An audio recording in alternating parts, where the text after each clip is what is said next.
Hola, mi nombre es Esteban Armando León Acuña y este es mi primer parcial en la materia de ética con la licenciada Rosa Carmona y este micrófono ni siquiera está conectado.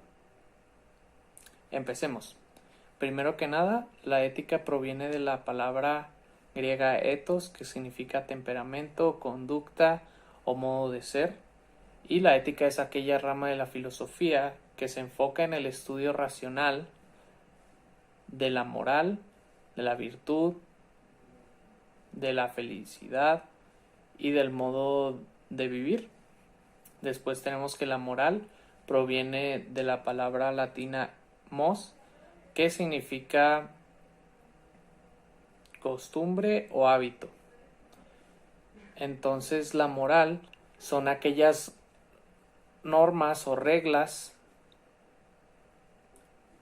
por las que se rige la conducta o comportamiento de los seres humanos en relación a lo que le rodea. Tenemos esta comparación entre la ética y la moral, en que la ética tiene ciertos códigos ya escritos, mientras que la moral queda en el libre albedrío de cada persona.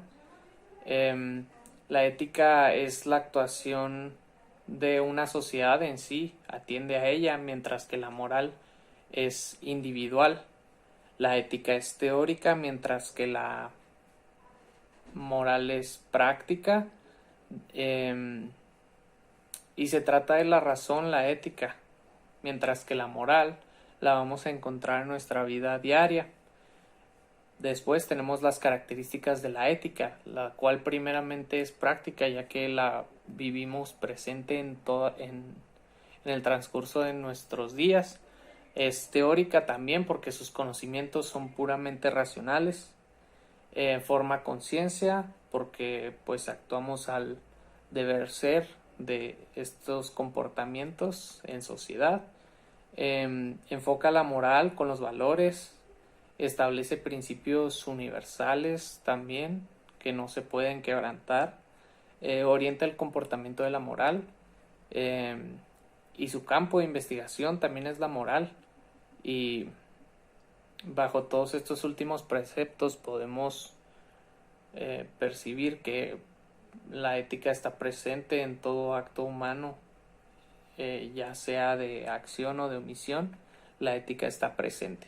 Después tenemos la relación entre la ética y otras disciplinas.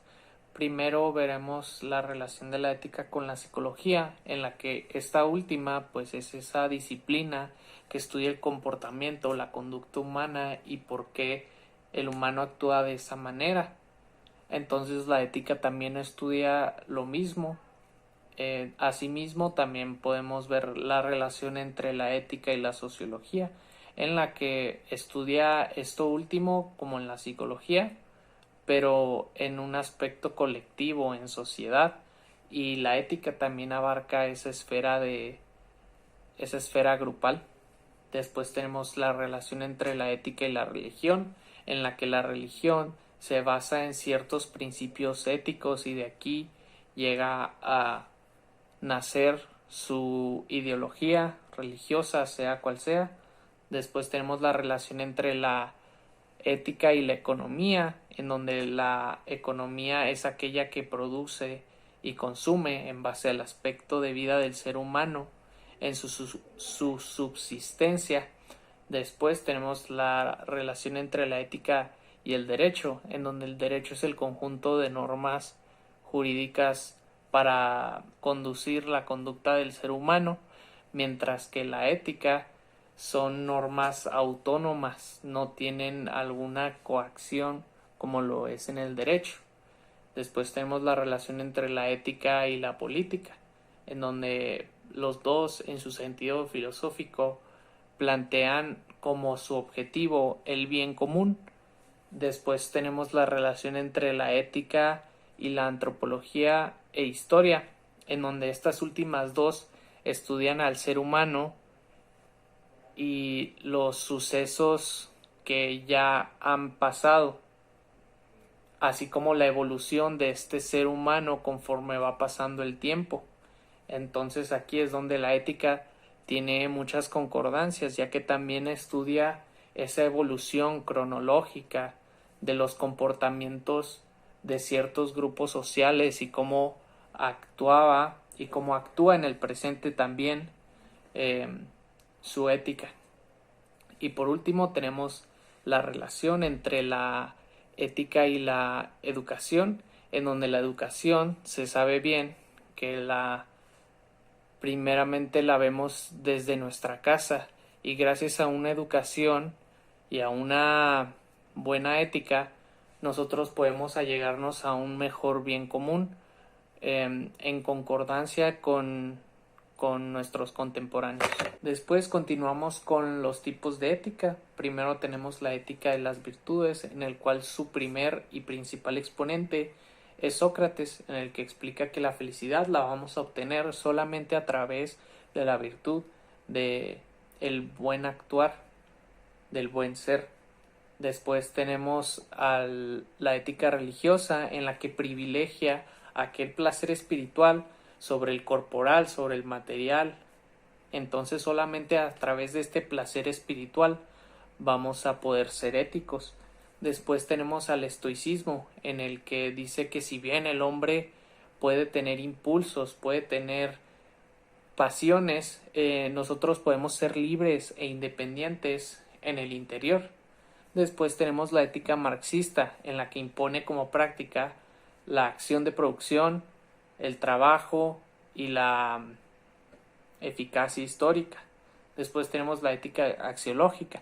Ya sabemos que la axiología es aquel estudio, aquella ciencia que estudia los valores, y esta ética se compone de 4 ópticas o de 4 disciplinas, las cuales son la teoría del conocimiento, es la filosofía natural, la filosofía del espíritu y la estética. Después tenemos la ética de la liberación, en el que su autor es Enrique Duce, en el que busca la liberación y el reconocimiento del yo con otra persona. Entonces dice que para alimentar al ser solamente va a ser a través de otra persona en relación conmigo. Entonces no aísla a la persona en sí, sino que lo ve como una parte de una colectividad. Después tenemos al neoplatonismo, que tiene mucha relación con el ya mencionado estoicismo, en el que explica que estudia la contención de las pasiones corporales, así como las naturales.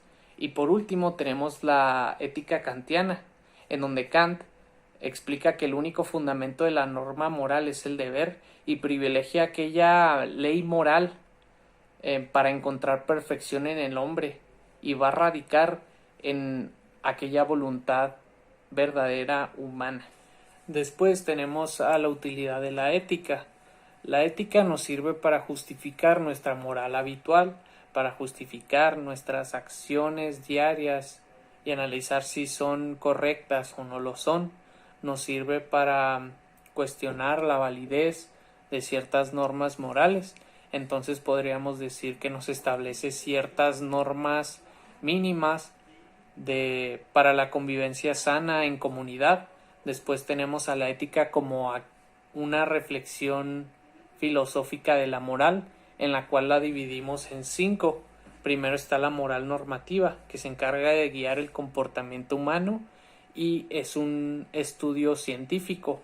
Después tenemos a la moral vivencial, que son las conductas o actitudes que el individuo realiza en el transcurso de sus actividades diarias en sociedad. Después tenemos a la conciencia moral, que es la atribución o actitud que recibe una persona por sus acciones desde el punto de vista de una teoría ética. Después tenemos a la obligación moral, que se define como aquella presión que ejerce la razón sobre la voluntad en frente de un valor. Después tenemos a los dilemas morales, hipotéticos e irreales. Primero, los dilemas morales son aquellas narraciones breves en las que se plantean situaciones posibles en el ámbito real, pero también tiene un conflicto en ese ámbito moral. Después tenemos un dilema moral hipotético en el que se plantean problemas abstractos que a veces son de difícil ubicación, por lo tanto no los podemos aplicar como una regla general, sino los podemos reconocer en ciertas situaciones de la vida real. Y por último tenemos los dilemas morales reales, que plantean situaciones conflictivas sacadas de la vida real y de sus problemas se basan hechos reales. Ahora que ya conocemos lo anteriormente expuesto, podemos tener una noción más palpable de lo que es la ética y lo que gira principalmente en torno a esto.